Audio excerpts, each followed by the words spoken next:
Hello viewers راځئ چې نن زده کړو د انګلیش important sentences د fluent انګلیش لپاره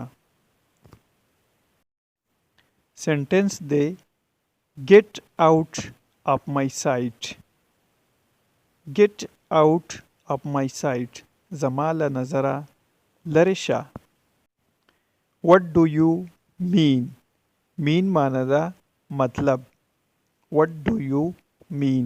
ستاسو څه مطلب دی What are you talking about? تاسو د څه شي په اړه غږیږئ تاسو د څه شي په اړه غږیږئ Good morning Good morning سهار مو په خیر Good day to you, sir. Good day to you, sir. ورځ مو په خیر ښاغلیه He is still not well. He is still not well. هغه لا تر اوسه ښه نه دی Well done. Keep it up. Well done.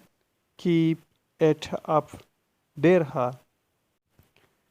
I will call you later I will call you later زه به وروسته تاسو ته رنګ وهم I will catch you soon I will catch you soon زه به ژر تاسو وینم